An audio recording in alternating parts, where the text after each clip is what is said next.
stands corrected. I call the honourable member for Fairfax. Thank you, Madam Speaker. I thought it might be helpful to set out important matters which happened in and around the Australian Senate for the public interest. During last Wednesday night, PUP United Senators considered a draft amendment for the repeal of the carbon tax. The draft amendment was one which the government and the PUP United team had negotiated. Based on advice PUP United Senate team received on Wednesday night, the position to them was clear. Any savings brought about by the repeal of the carbon tax would not then be mandatory passed on to consumers of natural gas and electricity, and our senators required that there be a mandatory pass-on. This is not what PUP United team wanted. If Australian families, industry and citizens were not going to receive the reduction in their electricity and natural gas bills, the PUP United Senate team resolved it could not in moral conscience vote for the repeal of the carbon tax. PUP United took a positive approach and redrafted the amendment to the effect to deliver reductions to electricity and natural gas, and clarified this with the government, who was supportive of that action.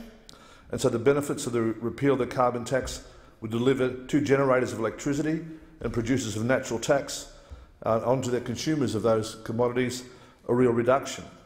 PUP United supports the bill and the amendment which will be brought forward in the detailed consideration of the bill. No? Amendment to the bill proposed today, I believe, by the government and moved by the government during the detailed consideration stage later today will allow and guarantee a reduction in electricity and in gas to all Australians and to all businesses.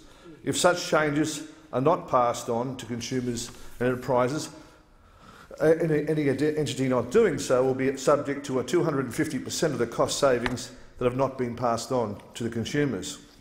This requirement applies only to the suppliers of natural gas and electricity, or a bulk SGG importer in respect of the supply of synthetic greenhouse gases. These requirements affect less than 100 entities in Australia, but impact upon the lives of 23 million Australians who have suffered under the carbon tax for too long a period. We stand today on the edge of time, and destiny is ours to grab for our nation. There can be no justification to removing the carbon tax if it does not improve the life of our citizens. We must have mandatory requirements that the price of energy must be reduced by the savings in carbon tax that no longer has to be paid by the removal of the tax. We must mandate that electricity and gas costs of Australian families, single mothers, pensioners must be reduced by the abolition of the carbon tax. There must be a reducing of the costs of energy to our industries, to our businesses, to ensure their competitiveness and bring down the cost of production and the cost of employing people so more jobs can be created, so more Australians may find satisfaction and direction in their gainful employment. The cost of running our schools and our hospitals and our institutions must benefit by lower energy costs. There is no justification for the carbon tax.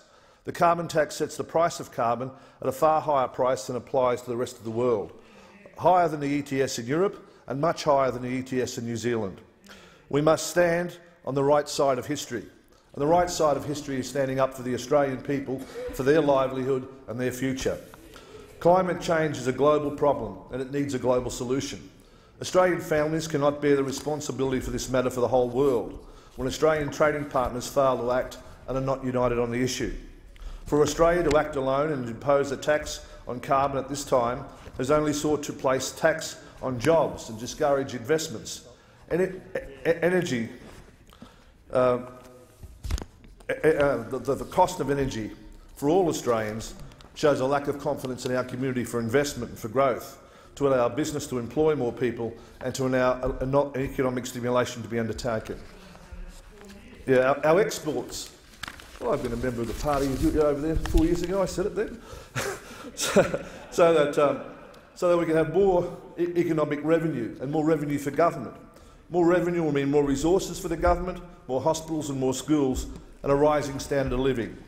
And if the day comes when our major trading partners, China, the United States of America, the European Union, Japan and Korea, set up a ETS, then they will know that Australia is also serious about an ETS, because our senators plan to move in the Senate an ETS dependent upon our trading partners also acting in that regard. It has been said that when our trading partners set up an emission trading scheme, they'll require that their trading partners, that's Australia, exporting to their countries to pay the emission trading tax if their governments, upon the import of that product, do not have an environmental trading scheme. In these circumstances, if Australia does not have an emission trading scheme, Australia's exports will be paying a tax to another country instead of Australia. Australia needs all the revenue it can get to meet the hopes and aspirations of the people of this country and the people of the world. The world is constantly changing, and our ability to adapt to change, to keep an open mind on issues which affect all of us, is what really matters. It's not the Labor way or the Liberal way, it's the right way that's important for Australia and the world.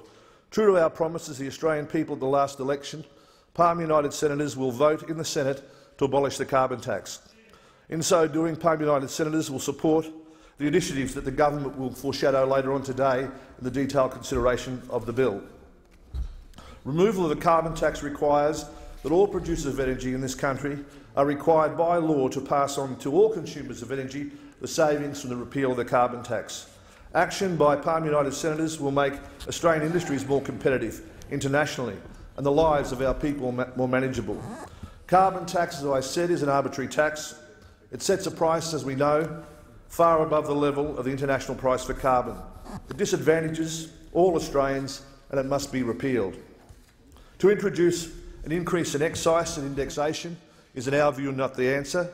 If New Zealand can join the international community, why can't Australia? Acting alone, Australia cannot change the world or climate change. We must not just act for ourselves in an isolated island where our carbon shed is less than 1% of the world's. We must think of the global situation and a global solution. Not just for ourselves, but for all our children, not just for them, but for all the children of the world. Not just for in our time, but for all time. For time waits for no man. The challenges we face are not easy, but face them we must, and face them we can together. Climate change must have a global solution. Air moves around the world. Many countries fail to act because they are unsure how this issue will be dealt with by other nations. Australia has the opportunity to set the standard which we can act as a catalyst to the whole world, to set a fair framework which the world can follow. In understanding climate change, we must remain ever vigilant and aware of Australia as part of the international community is doing, and more importantly, what the global community can do together to make the lives of those who inhabit this planet and our world more secure. Together we can achieve the extraordinary. President Obama of the United States has shown great leadership in encouraging all countries to act on an emissions trading scheme. In voting for the abolition of the carbon tax, PALM United Senators will move later on the week to establish an emissions trading scheme which would only become effective once Australia's main trading partners also take action to establish such a scheme. These actions must be set based on the actions of our leading trading partners: China, the United States of America, the European Union, India, Japan and Korea. We need to ensure that the jobs and enterprises of all Australians will not be disadvantaged. We at PALM United encourage all people and all members of this country to support the government in their initiative to ensure that the benefits from the abolition of the carbon tax flow on to our industries and to our people. The world will know once we act that they can be sure that Australia will respond in respect of an international global emissions trading scheme that promotes international trade and prosperity. As John Kennedy said many years ago, from the final analysis, our most basic common link is that we all inhabit this small planet, we all breathe the same air, we all cherish our children's futures, and we all are mortal. When truth triumphs over injustice, everyone is the winner. The inconvenient truth is a truth that we must face together, but not alone and isolated on an island, but together as a united international community that can bring about real change. The PALM United Party's role in the Senate is to keep the faith with the Australian people, and listening is one of the most important things we can do in this place and in the Senate. By listening, we can learn from others and can make changes before they change us. As Australians, we must put the interest of our people before our own individual interests, and the interests of all people of the world ahead of all else. As it's been said, we need an open mind. This is called for by the need for better mutual understanding and mutual respect. An open mind will enable us to have an objective and realistic understanding of each other. We can not only discover what divides us, but what we have in common and what we can't agree. We have more in common and a common future that binds us together, or at least we can see to it that the differences will not result in clashes and confrontation. An open mind will also enable us to be more appreciative and accommodative and supportive of each other's concerns and priorities. Despite all the talk about climate change in the world, we are still a developing world with such a huge population, and we still face various problems of unbalanced development, poverty and environmental degradation. We seek a better world for Australia and for all our citizens of the world, so that one day man can be, or he was meant to be, free and independent. The abolition of the carbon tax is the first step of allowing Australian enterprises to compete and increase exports, employ people, and more importantly, allow Australians to pay lower electricity prices and gas prices and relieve some of the pressures that are faced on families right across this nation.